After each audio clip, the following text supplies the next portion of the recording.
Hi, everybody. Welcome to my homestead and welcome to my channel. My name is Jared. Had a really interesting experience that happened just a couple days ago. I wanted to do this video the night that it happened, but it just didn't work out that way. You know that recently me and my family, we made a trip up to Adamondayaman. We saw that. We saw Far West. We went to Hans Mill. And I've talked about the fact that anytime that we've gone up to that area, whether it's Adamondayaman or even just Kansas City, whether it's Independence or just generally going through Kansas City, I always feel a very special feeling whenever we do that. And I've wondered, is this like a call for us to move up there? Like, we live here in Kansas by Wichita, so we're closer than what we were living in Utah, Arizona, Texas. You know, we didn't move to Kansas because we were trying to get close to the New Jerusalem. We came here because of home prices, because everything west of Kansas is too expensive. And we just felt good about coming here. So here we are. Well, after moving here, it dawned on me, hey, we live closer to the future site of the New Jerusalem. Are we going to make our way up there? And so I've thought this for a while, and then I always think about it even more whenever we go up to Kansas City or whatever, we go to Missouri. And I've talked about it with my wife. We've talked about it with our kids. Like, do we feel like we should go there? And my girls have said no. They feel like they need to be here where we're at. And me and Jenica, we've talked about it. We're like giddy about the prospect of moving up there. But we wouldn't be able to like do anything for a couple of years, I don't think, because we're paying down debt and stuff. But, you know, it's just kind of there. Well, okay, so what happened? So you saw the title screen for this video. You know how I always change out either the background, either it's a photo or it's a video. Well, the video for this video, for the title screen, this is where this took place. Okay, so I took that video, and then immediately after that, this happened. So we always like to look for fires. We live here in the country. You know, we live in a small town, but we're surrounded by country. The biggest city is an hour away.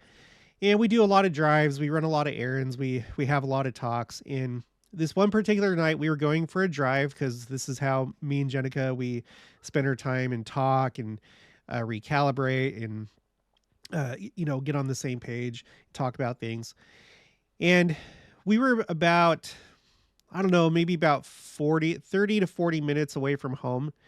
Okay. And it was sunset had just happened. Now it was dark. And as we were headed back, we saw this really big blaze. We're like, oh, it's a fire. You know, let's go over there. I like to take videos of fires. We like to smell it. We like just being where there's a field fire, where like farmers are burning their fields.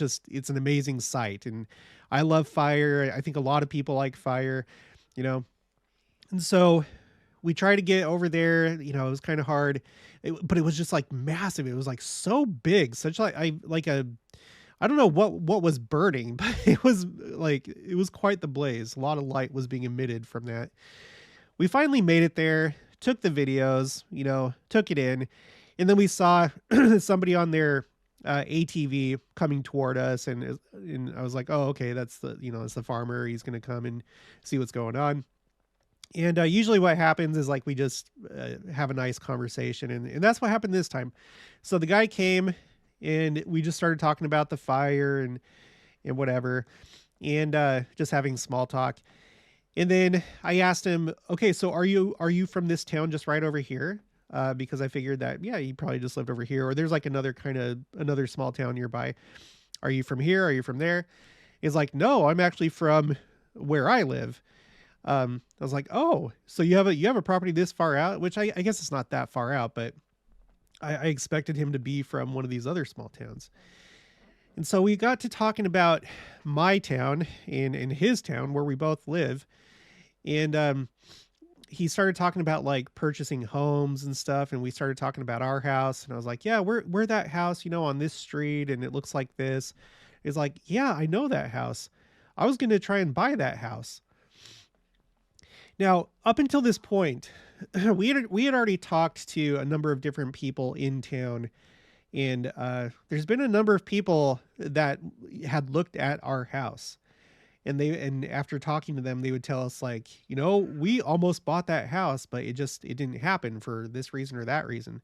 In fact, our neighbor over here it's a church. It's a very small, tiny church.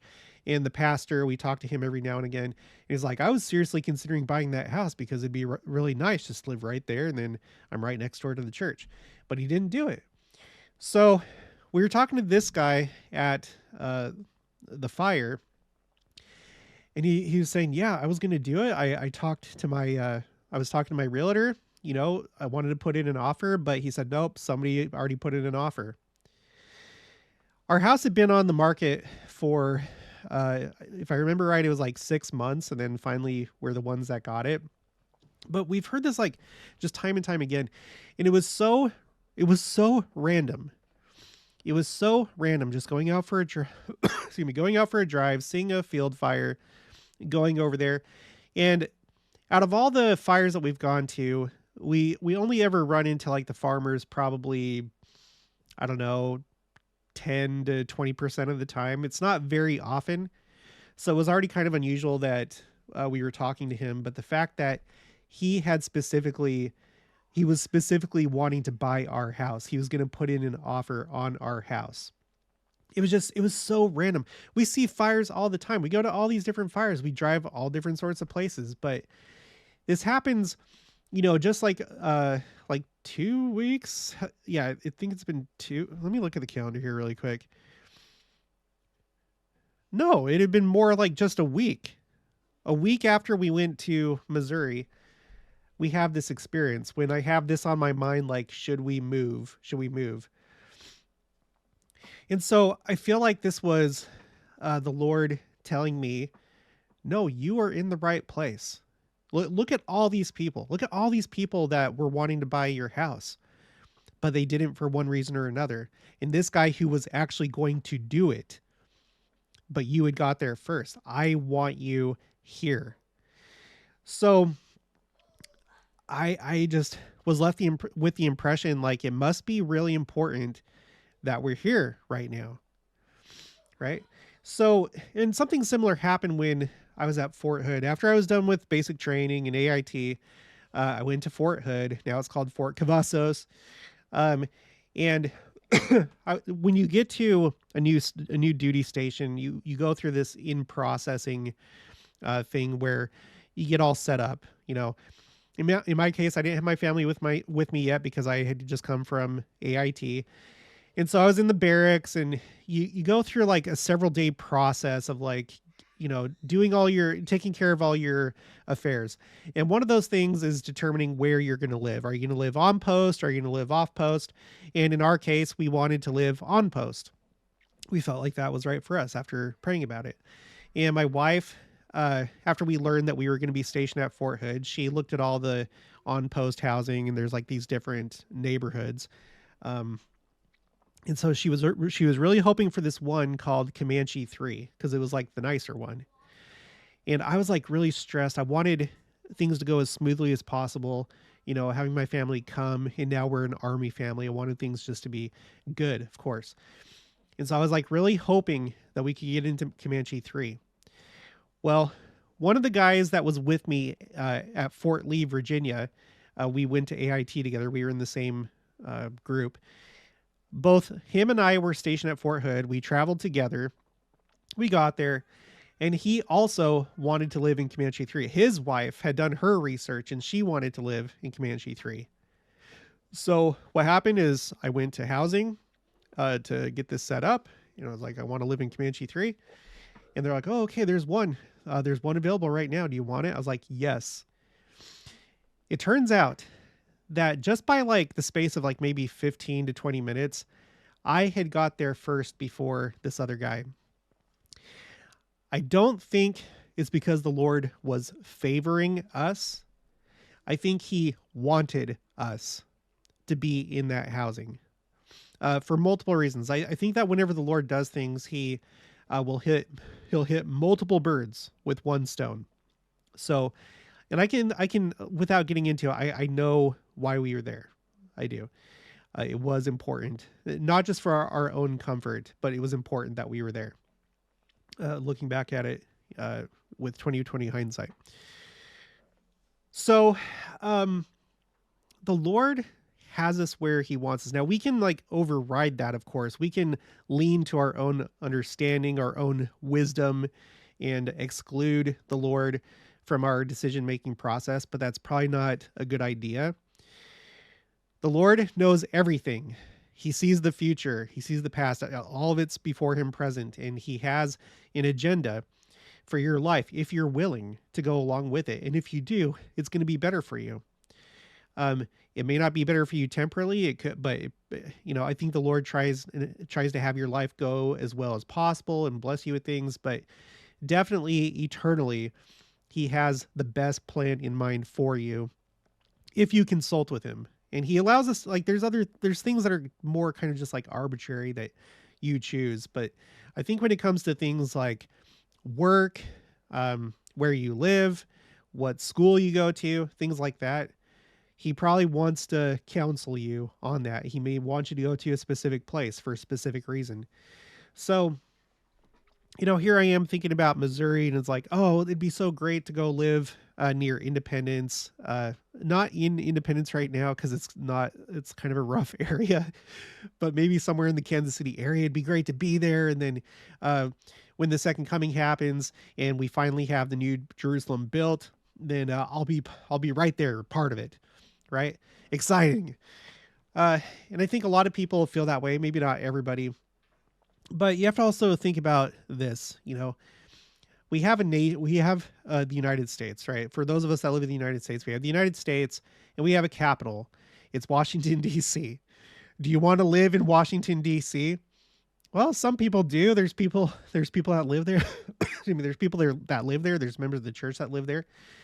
But I don't find it too important to necessarily live there. In fact, I find it kind of undesirable. I don't know what things are going to be like in the millennium. I think cities are going to be laid out differently. I think the economy, society, it's going to be substantially different from what we have now. It's just my guess. But it may not be the most desirable thing to live really close to these areas, or it might. It just depends on you and also what the Lord wants for you, right? For example, we've read a bunch of different things about the future New Jerusalem and how the Lord's going to have delegates that come. There's not going to be like a mass migration to Jackson County, Missouri. I'm not going to read that quote right now, but in this particular quote, excuse me, I can't remember who it's from. Just if you want to know the quote, go to my spreadsheet called Quotes, Common Misconceptions, and go down to the section that I have about New Jerusalem. Is the entire church gonna go to New Jerusalem? The answer is no. And in this one particular quote, he talks about the fact that people are going to come by, people that are needed are going to come to the New Jerusalem. People that have skills or they're needed for leadership positions or whatever. They're going to be called to that actual city, right? And so the Lord has a plan for his kingdom, and you might not be needed in that area. He's going to need people all around the entire world. So in my case, I don't know what the future holds. Maybe we'll just always stay here in Kansas. Maybe we will move up to Missouri. Maybe we'll go away. Maybe I'll move back to Utah. I have no idea. But all I can say for sure is that this is where the Lord wants us right now. And if you're having that same question, I'm sure that I don't need to prompt you to do this, but if you have this question, pray about it and be willing to follow through on the promptings. Because again, we have agency, we can do whatever we want. And sometimes, what the Lord is prompting you to do may feel a little bit iffy. For example, here's like another one. Speaking about capital cities, I was raised in Murray, Utah, which is a suburb that's south of Salt Lake. It's 2 cities south. There's Salt Lake City, South Salt Lake, and then Murray. That's where I'm from. I was raised there. We also lived in Taylorsville. And so I had never thought about living in Salt Lake City, uh, I was just like, I didn't even know like who even lives there. Like I never come across these people. I did a video about this before. Like, where are these people from New York City? And I never meet them. Like people who actually live in the city limits. I'm not talking about the metro area. I'm talking about in the city itself. I have had very little contact with people from the actual, these big cities. Anyway, so uh, in our marriage, it was our early marriage. We had our oldest who had been born, and we were needing to move. And I'm not going to tell the whole story, but we were being prompted to go to the Avenues, which is in downtown Salt Lake. If you go from Temple Square and you head directly east, you end up in the Avenues neighborhood, and it's a very old neighborhood. It has some fancy houses. It's just like it's a really cool area. But we found a place that we could rent there, and it was like small, but it was like definitely within our price range. In fact, we would be saving money by moving there, and it felt kind of iffy. It was like, that's nice. I like the price point. It's a good area, but like, are we going to be able to live here for an extended period of time? Because I was planning on going to the University of Utah. I was about ready to transfer from Salt Lake Community College to the University of Utah to get my accounting degree. So we prayed, did all the things, and one day we went to my parents' house. It was probably like a Sunday because we'd go there sometimes for like Sunday dinner. And the movie It's a Beautiful Life was on. And I was like watching the movie. I was kind of like depressed at that point because I was like, oh my gosh, we're so poor right now. Looking back, I kind of laugh at that because it's like we were a young couple. Of course, we were poor, going to college full time. But I was just like kind of like feeling a connection between me and the main character of the story, being dissatisfied with life, wanting bigger and better things. And there was a part in the movie where the house that he moved to or that he was at, it had the same address, like the same house number as this place that we were wanting to move to in the Avenues. And so it was a big sign to me, among other things. And so we moved there, and it was the right choice. It was, and we were able to do it. It wasn't like ideal. It wasn't anything to like brag about, but it was a cozy little apartment. It was weird. It wasn't an apartment. It was like this guy that a member of the church that owned this like pioneer era house. And it was a pretty big house, and he divided it up into 4 apartments. So we had this one portion of the house, like they're all like closed off from each other, obviously. So it was kind of like a weird arrangement, but it worked, and we had a really good time in the Avenues. We were able to walk. We would do family walks to Temple Square because we lived on First Avenue. So we were able to go right by the Catholic Cathedral, and then that other, I can't remember what church it is. Maybe it's Presbyterian, but there's like another church that it looks like a cathedral. It's like big, but we could just walk to Temple Square, and like we would go to games at there. Utah used to have like there used to be this like indoor football, like arena football league, and Utah had a team. It was the Utah Blaze. And so we would like go over there and go watch games, just walk over to the Delta Center. That's what it was at the time. Well, maybe at that point it was the Energy Solutions Arena. I can't remember, but it was like good. It was the right decision. It was right. It went against my conventional wisdom, what I thought might be best. It was the right decision. So this is how you build a testimony. You try these things. You don't go by blind faith. You're given reason to believe. You receive signs. You receive feelings, promptings. And then you try it, you test it, and then you're proven right. And then you have confidence that, oh my gosh, yeah, this actually works. And then it starts, expanding to every part of your life where the Lord wants to give you advice, he'll give it to you, and you'll know what to look for and how it works. So, as far as like where I'm at right now, living here in South Central Kansas and doing YouTube, of all things. And then before that, doing graphic design. I could not have planned this. Like, we had to go through a very specific set of steps, phases, to get us to where we're at right now. For example, with graphic design, my job, like what I do with graphic design, it didn't even exist when I was in high school. You didn't have the websites out there that are part of it. It's called print on demand. It's where you create a design, you put it on these products with these different websites, and then if somebody buys your product or buys a product with your design on it, then you get a royalty. So that didn't exist when I was in high school, but the Lord knew that it was going to exist, and he led me that way. And when I look back, I think about the gifts that I've been given, my talents and my interests, and how from like the very beginning of my life, it's like the Lord was preparing me to get into graphic design and ultimately into YouTube. And then who knows what I'm going to do after this. I'm not sure how this YouTube story ends. I don't know if it ends at the second coming. I don't know if I'm doing this the rest of my life. I don't know. I'm even playing around with like writing a book, but I don't know if that's going to happen. But I have full confidence in the Lord, in his foresight, in his plan for me. And I'm willing to go with his plan. I know that he'll allow me to do whatever I think is better, but I know that it's not better. I know that his plan is better, so I'm going to go with that.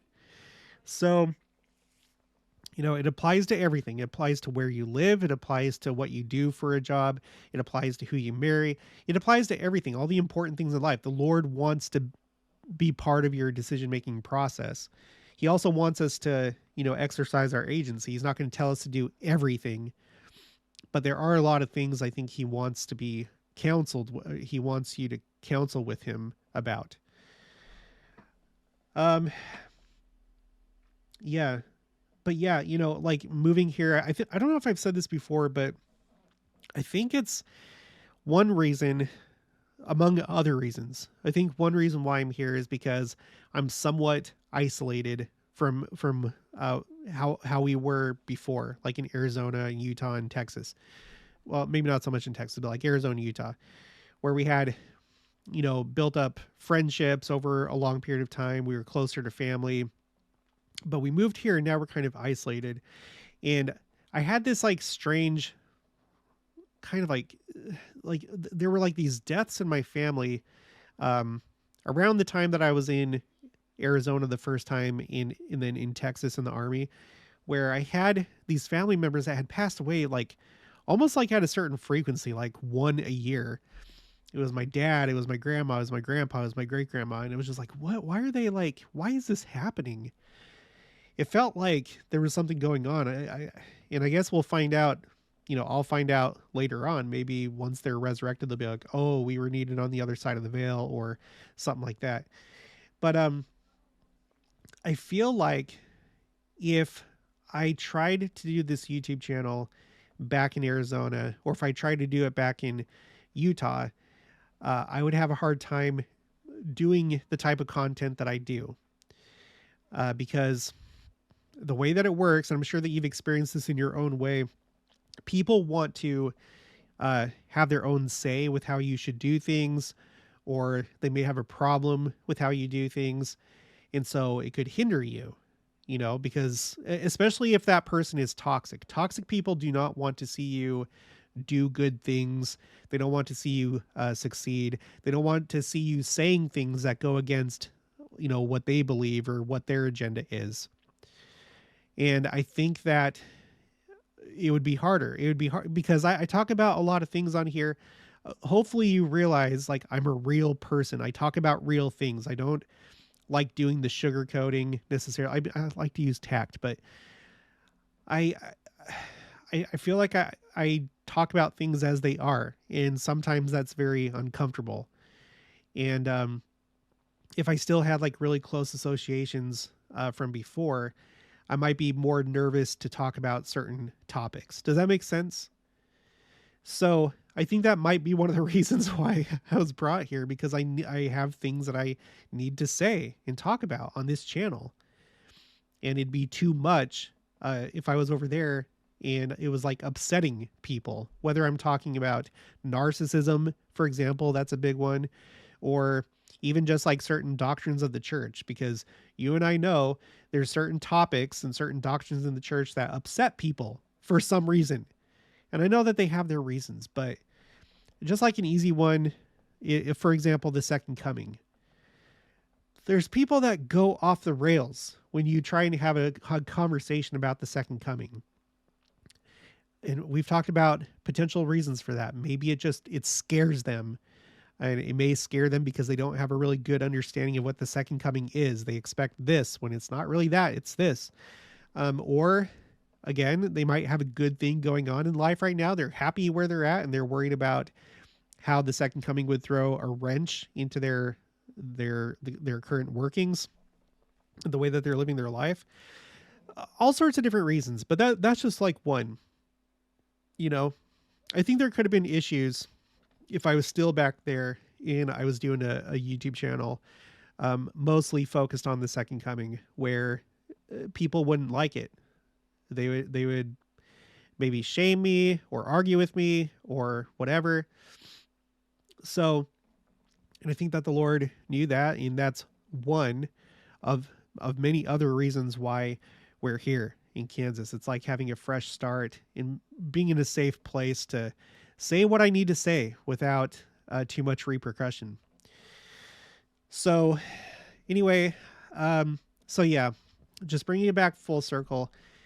It was so, you know, you'd have to be me, you'd have to be living this life.